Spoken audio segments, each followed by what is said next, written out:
नमस्कार मित्रों। आज मैं अष्टम भाव के स्वामी के कुंडली के 12 भावों में होने पर क्या परिणाम होते हैं उस संदर्भ में आपसे अपने कुछ जो विचार हैं शेयर करूंगी। तो वीडियो के अंत तक बने रहिएगा क्योंकि कुछ ना कुछ नया आपको आज मैं पॉइंट जरूर बतलाऊंगी।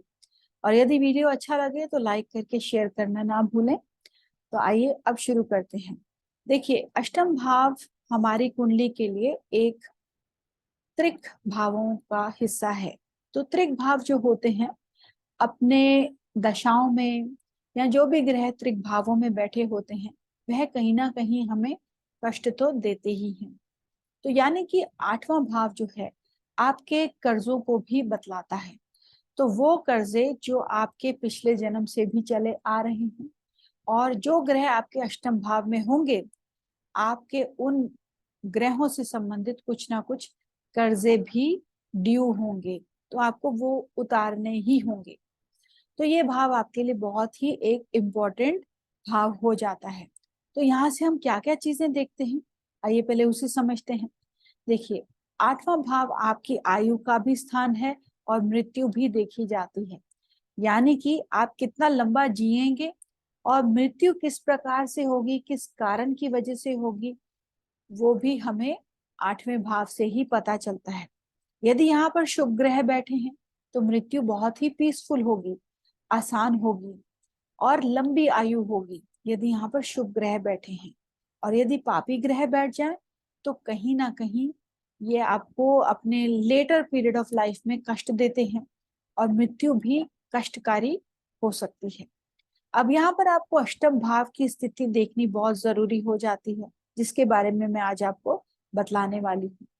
देखिए, आठवां भाव जो है आपके जीवन के बदलाव को भी बतलाता है। यानी कि अष्टमेश जहां पर भी बैठता है उस भाव में आपको जीवन में काफी उतार चढ़ाव या बदलाव देखने को मिलते हैं। और हमारे पास देखिए आठवां भाव कुछ खराब चीजों को भी दिखलाता है और उसके साथ कुछ अच्छी चीजें भी देता है।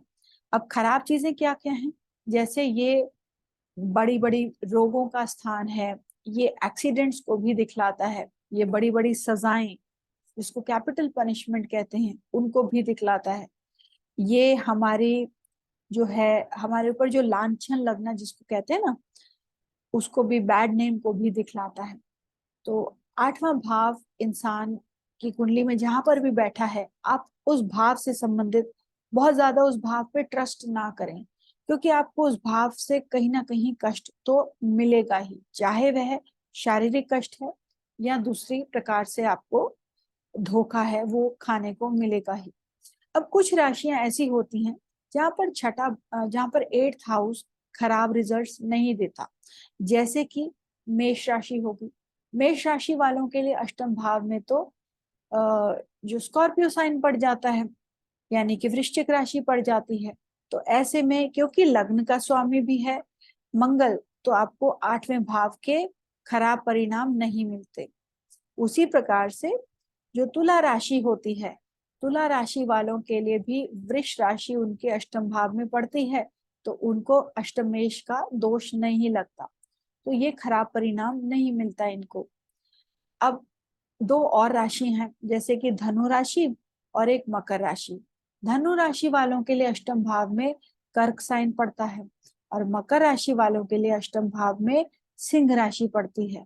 ये दोनों ही राशियां एक चंद्रमा की है और एक सूर्य की है, तो इनको भी अष्टमेश का दोष नहीं लगता। तो जहां पर भी सूर्य और चंद्रमा इनकी कुंडली में बैठता है वहां पर आपको कुछ भी शारीरिक कष्ट या रोग नहीं होता। तो इस प्रकार से हम इसको समझ सकते हैं। अब शुभ चीजें कौन सी आती हैं अष्टम भाव से, जैसे कि आपका बिना कमाया हुआ धन, इंश्योरेंस का पैसा, इनहेरिटेंस का पैसा, अचानक से आया हुआ धन, इनकम टैक्स का रिफंड, या फिर आपके पति या पत्नी का जो धन है वह भी आप अष्टम भाव से ही देखते हैं, क्योंकि उनका सप्तम का ये दूसरा भाव हो गया। आपके इन लॉज किस प्रकार के होंगे, होंगे भी या नहीं होंगे, वह भी आप अपने एट्थ हाउस से ही देख सकते हैं। आठवां भाव आपको बहुत गहरी पढ़ाई के बारे में भी बतलाता है और आठवां भाव एक डॉक्टर, हीलर, चिकित्सक का भी भाव हो सकता है, डिफेंस पर्सनल का भी भाव हो सकता है। 8वां भाव आपको जो तंत्र मंत्र है या जो गूढ़ विद्याएं हैं, जिसको हम ऑकल्ट साइंसेस कहते हैं, छुपी हुई विद्याएं जैसे कि एस्ट्रोलॉजी, न्यूमरोलॉजी, तंत्र मंत्र, टैरो कार्ड्स, ये सारी चीजें आपकी अष्टम भाव से ही देखी जाती हैं। यदि अष्टमेश बलवान होगा तो निश्चय ही आपको इन सब चीजों का भी लाभ देखने को मिलेगा। तो इसलिए हमें इस भाव को बहुत ही सोच समझ के और ध्यान से इसका अध्ययन करना होता है। अब हम समझते हैं कि यदि कुंडली में अष्टमेश आपके लग्न में बैठा हो तो क्या परिणाम देगा। देखिए मित्रों, अष्टमेश अपने से यहाँ पर उपचय स्थान पे बैठा है, 6 घर दूर बैठा है। तो ऐसे में आपको समय के साथ साथ जैसे जैसे समय बढ़ेगा आपको कुछ ये हेल्थ की प्रॉब्लम्स दे सकता है और आपको जीवन में कहीं ना कहीं बदलाव भी देगा। आप खुद भी काफी चेंजेबल पर्सनालिटी होंगे। देखिए, लग्न में इसका आना यह भी दर्शाता है कि या तो आपके ऊपर निर्भर नहीं रहा जा सकता, या आपके सामने जो है, या आपका पति पत्नी है या पार्टनर है, उस पर भी आपको निर्भर रहने में थोड़ा सतर्क रहना पड़ेगा, क्योंकि अष्टमेश की दृष्टि जहां जाएगी उस भाव में भी उसका पूरा परिणाम होगा। देखिए मित्रों, जो भी ग्रह अष्टम भाव में बैठे हों, अष्टम भाव को देखें, या अष्टमेश की दशा या अष्टमेश जहां पर भी बैठा है, उन सभी भावों से रिलेटेड आपको कुछ ना कुछ तो डर भय तो रहता ही है जब ये भाव आपके कुंडली में एक्टिवेट होते हैं, जब इनकी दशाएं आती हैं। तो इस पॉइंट को आप ना भूलें। अब क्योंकि आपका अष्टमेश यहाँ पर लगन में बैठा है तो आपको ये दीर्घ आयु देता है, क्योंकि अपने से छठे में उपचय में है तो आपकी आयु की वृद्धि करता है, पर सेहत को थोड़ा डाउन करता है। पर क्योंकि मैंने आपको 4 लग्न ऐसे बताए जहां पर यह खराब परिणाम नहीं देगा लग्न में बैठ के, तो आपकी सेहत को कोई परेशानी नहीं देगा इन 4 लग्नों में। उसी प्रकार से अष्टमेश यदि लग्न में बैठ के बली हो जाता है और लग्नेश आपका निर्बल स्थिति में पहुंच जाता है, तो ऐसे में भी आपको जीवन में कुछ कष्ट आते हैं, हेल्थ डाउन जाती है, और ऐसे में गलत इल्जाम लगना या किसी प्रकार की पनिशमेंट हो जाना, इसका भी भय बन जाता है। अब हम बात करते हैं अष्टमेश की दूसरे भाव में स्थिति कैसी रहेगी। देखिए, अपने से यह केंद्र में चला गया, दूसरा भाव आपके चेहरे का है, आप जिन चीजों को खाते हैं, या आपके फैमिली का भी भाव है। तो इन चीजों में आपको जो लिविंग बींग्स हैं उनसे संबंधित कुछ ये कष्ट दे सकता है। अब सेकंड हाउस में जाने का मतलब है कि आपका जो धन संपत्ति है उसको आपको संजोने में, उसको सेव करने में आपको दिक्कत आएगी, क्योंकि अष्टमेश कभी एक सा नहीं रहता, ये ट्रांजिशन, उतार चढ़ाव को दर्शाता है। कभी आपके पास संपत्ति बहुत ज्यादा होगी और दूसरे ही पल सारा पैसा खर्च हो जाएगा, तो संपत्ति जोड़ने में आपको दिक्कत आएगी।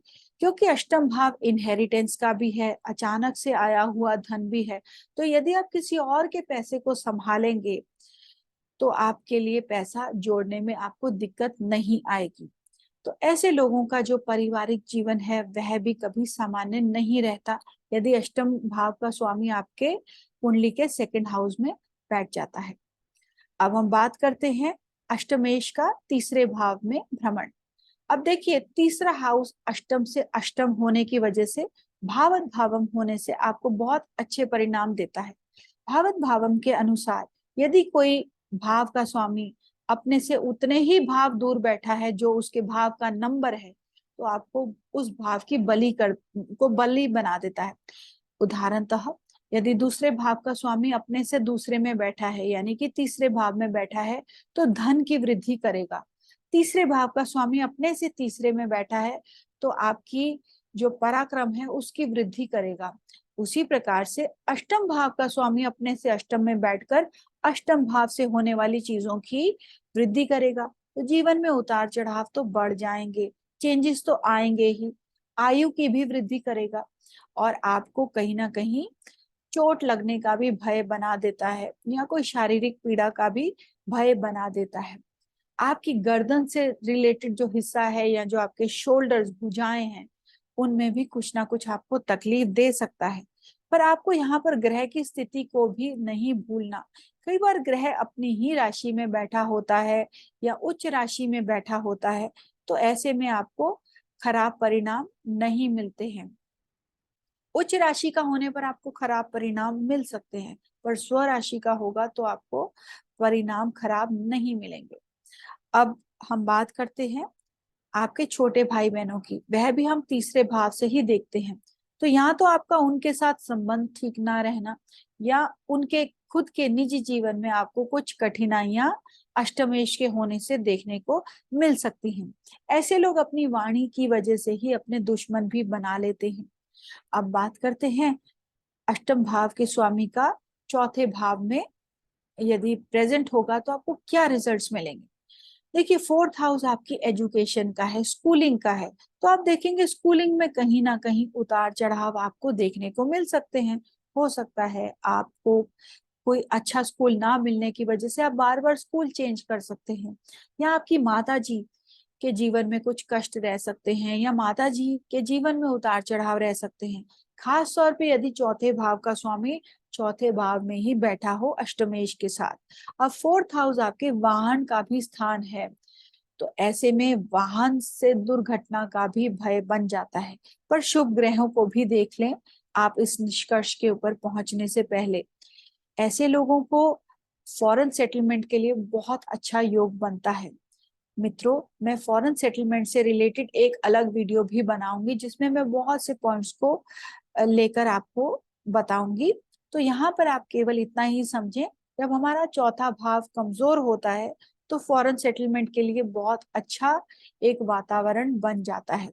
तो यहाँ पर आपको खुद का घर बनाने में भी दिक्कत आ सकती है, पर यदि आप प्रॉपर्टी से रिलेटेड कुछ काम करते हैं तो आपको ये सिरे चढ़ेगा, क्योंकि यहाँ पर अष्टम भाव का स्वामी 10वें भाव को भी देख रहा है।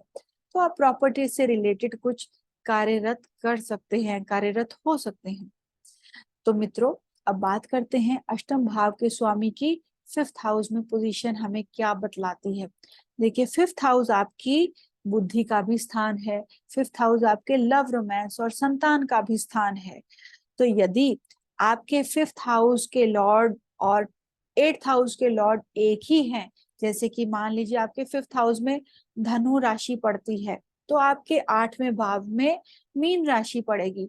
तो यदि अष्टम भाव का स्वामी फिफ्थ हाउस में बैठ जाता है तो आपको काफी अच्छे परिणाम देखने को मिलते हैं। तो वहां पर अशुभ परिणाम आपको नहीं देखने को मिलेंगे। और यदि आपके यहाँ पर अष्टम भाव का स्वामी यहाँ उच्च का हो जाए तो भी आपको फिफ्थ हाउस के खराब परिणाम नहीं देखने को मिलेंगे, और अष्टम भाव के भी आपको यहाँ पर काफी बढ़े चढ़े परिणाम मिलेंगे, खराब परिणाम नहीं मिलेंगे। देखिए, अष्टम भाव में अशुभता जब बढ़ेगी तो अशुभ परिणाम भी बढ़ेंगे, शुभता बढ़ेगी तो शुभ परिणाम बढ़ेंगे। आप इसको इस प्रकार से ले सकते हैं। अब आपका जो लव रोमांस का जो एरिया है उसमें आपको यदि स्वराशि का नहीं बैठा अष्टमेश तो आपको कुछ दिक्कतें आ सकती हैं और उतार चढ़ाव देखने को मिल सकते हैं, क्योंकि फिफ्थ हाउस वो स्थान है जिन चीजों से हमें बहुत ज्यादा लगाव है। अब हम बात करते हैं मित्रों अष्टम भाव के स्वामी के फिफ्थ हाउस में होने से आपकी एजुकेशन कैसी रहेगी। देखिए, एजुकेशन जो है आपको प्राचीन चीजों को सीखने के प्रति, जानने के प्रति काफी रुझान होगा, क्योंकि एट्थ हाउस से हमारे वो सब्जेक्ट्स आते हैं जो कि प्राचीन हैं या जिनको कोई नहीं पढ़ता, जैसे कि संस्कृत हो गया या आर्कियोलॉजी हो गई, हिस्ट्री हो गया। ये पुराने सब्जेक्ट्स में आता है और संस्कृत आजकल बहुत ज्यादा नहीं पढ़ी जाती। तो ये सारे सब्जेक्ट्स में आपको रुचि हो सकती है यदि आपके अष्टम भाव का स्वामी आपके फिफ्थ हाउस में बैठ जाता है। तो यहाँ से उसकी दृष्टि आपके 11th हाउस पे भी पड़ती है, तो आपको धन संजोने में, कमाने में भी कुछ दिक्कतें आ सकती हैं। अब हम बात करते हैं 8th हाउस का लॉर्ड यदि कुंडली के छठे भाव में बैठ जाए तो क्या परिणाम देता है। देखिए, 8th हाउस में यह विपरीत राज्यों का निर्माण करता है, तो ऐसे में आपको अच्छे परिणाम देखने को मिलते हैं, क्योंकि विपरीत राजयोग से छठे भाव से आने वाले जितने भी दुष्परिणाम हैं उनका खात्मा होता है, और आठवें भाव के जो भी दुष्परिणाम हैं उनका भी खात्मा होता है। जब दो नेगेटिव आपस में मिलते हैं तो नेटिव को उसमें गेन हो जाता है, तो नेटिव को शुभ परिणाम मिलते हैं। खास तौर पे यदि यहाँ पर छठे भाव का स्वामी खुद विराजमान हो अष्टमेश के साथ, या फिर कोई पापी ग्रह उसको देख ले, तो आप कह सकते हैं एक कंप्लीट विपरीत राजयोग का निर्माण होता है। पर क्योंकि छठा भाव रोग का भी स्थान है और अष्टम भाव भी रोग को दिखाता है, महारोग को दिखाता है, तो ऐसे में कई बार लोगों को रोगग्रस्त होना पड़ता है, जिसके बाद वह उन रोगों से बाहर भी आते हैं और उनको कुछ अच्छे रिजल्ट्स भी मिलते हैं। तो पहले परेशानी, फिर लाभ। विपरीत राजयोग, विपरीत परिस्थितियों में लाभ। अब छठे भाव का स्वामी यदि कुंडली के 7th हाउस में बैठे, तब आपको उसके क्या परिणाम मिलेंगे। देखिए 7th हाउस क्या है, आपके स्पाउस का है, आपके पति या पत्नी का स्थान है।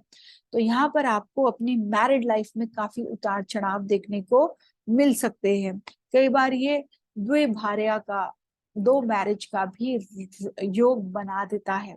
आपको यहाँ पर सेहत की भी परेशानियां हो सकती हैं। मैंने अपने पिछले वीडियो में बताया था 7th हाउस में कोई भी ग्रह बैठे तो आपको चिंताएं तो देता ही है, क्योंकि अष्टम भाव का स्वामी यहाँ बैठ गया तो विवाह के अतिरिक्त आपको पार्टनरशिप में या हेल्थ की कुछ ट्रबल्स भी दे सकता है। और यदि पापी ग्रह के साथ बैठा है तो हो सकता है या फिर सप्तमेश के साथ बैठा है तो ये भी पॉसिबल है कि आपके स्पाउस की खुद की सेहत भी थोड़ी खराब रह सकती है। तो यहाँ पर आपको अपने स्पाउस की इंटेंशन पर पूरी तरह से भरोसा नहीं करना, क्योंकि अष्टमेश जहां पर भी बैठेगा उस ग्रह को, उस भाव को कहीं ना कहीं खराब करने की क्षमता रखता है।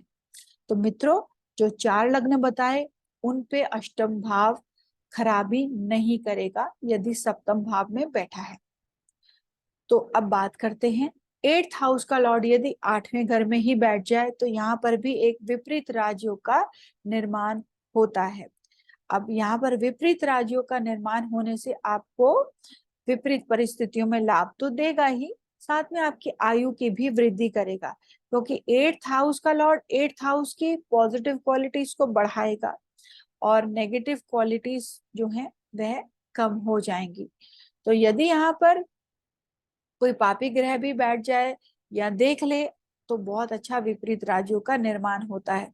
ऐसे लोग जो हैं अपनी कुंडलिनी को भी जागृत कर सकते हैं। मित्रों, मैं बतलाना भूल गई कि कुंडलिनी एनर्जी भी आप अष्टम भाव से देख सकते हैं, क्योंकि यदि यहाँ पर शुभ ग्रह हैं तो आपकी कुंडलिनी जागृत होने की आप क्षमता रखते हैं।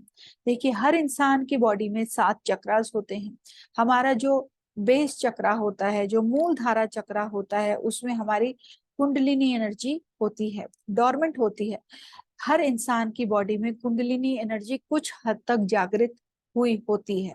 किसी के जो है सहस्त्र चक्रा तक यदि ये कुंडलिनी एनर्जी पहुंच जाए, सहस्त्र मतलब क्राउन चक्रा, तो यदि आपके क्राउन चक्रा तक कुंडलिनी एनर्जी पहुंच जाए तो ऐसे में आपको जीवन में मोक्ष मिल जाता है, क्योंकि हम सबका एक ही एम है कि हमें जीवन में मोक्ष की प्राप्ति करनी है। तो यदि आपका अष्टम भाव में शुभ ग्रह है और अष्टमेश अच्छी स्थिति में है, लग्न के साथ संपर्क बना रहा है, तो ऐसे में बहुत चांसेस अच्छे हो जाते हैं कि आप मोक्ष को आसानी से कुंडलिनी जागृत करके प्राप्त कर सकते हैं।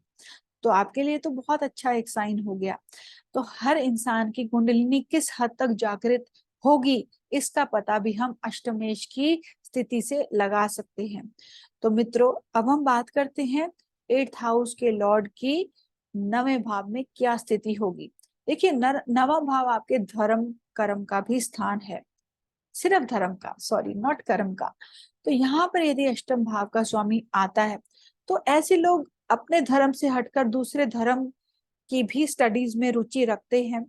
और कभी कभी आप देखेंगे कि आपको कॉलेज एजुकेशन में कुछ उतार चढ़ाव या दिक्कतें झेलने को मिल सकती हैं। भाग्य भी बहुत ज्यादा आपका साथ यहाँ पर नहीं देता। तो ऐसे में आपको क्या करना है, अष्टम भाव का उपाय करना है। आपको अपने गुरुओं से, पिता से संबंधित भी कुछ कष्ट हो सकते हैं। हो सकता है आपको सही प्रकार के गुरु ना मिले, या आपके पिता की सेहत से रिलेटेड चिंताएं बनी रहें, या उनके साथ आपका रेपो जो है उसमें कुछ आपको दिक्कतें आए। तो इस प्रकार की कुछ चीजें आपको देखने को मिल सकती हैं। पर ऐसे लोग विदेशों में अपना भाग्य यदि जागृत करेंगे तो इनको बहुत अच्छे परिणाम देखने को मिलेंगे। अब बात करते हैं 8वें घर का संबंध यदि 10वें घर में हो जाए, तो 10th हाउस में यदि बैठ जाए तो क्या आपको मिलेगा इसका रिजल्ट। देखिए, अष्टमेश 10वें भाव में आपके कार्य में उतार चढ़ाव देता है। आप देखेंगे कि कभी भी आप एक कार्य में बहुत लंबे समय तक कार्यरत नहीं रह सकते। खास तौर पे यदि केतु जैसा ग्रह भी बैठ जाए दशम भाव में, या कोई पापी ग्रह आपके दशम भाव में बैठ जाए। पर क्या है कि आपको, यदि आप अष्टम भाव से रिलेटेड कुछ कार्य करेंगे तो आपको अच्छे परिणाम मिलेंगे इसके। तो आपके कार्य में जो है एक समानता है, स्टेबिलिटी है, वह बनी रहेगी। तो अष्टम भाव से रिलेटेड कौन से कार्य होते हैं? इंश्योरेंस इंडस्ट्री, इनकम टैक्स से रिलेटेड काम, दूसरे के मनी का ध्यान रखना, वो इनकम टैक्स में ही होता है। या फिर इनहेरिटेंस से रिलेटेड काम, आप कोई वकील हो सकते हैं, या फिर आपको आप डॉक्टर हो तो भी आपके लिए कुछ दिक्कत नहीं आएगी यदि 8th हाउस का लॉर्ड आपके 10th हाउस में बैठा है।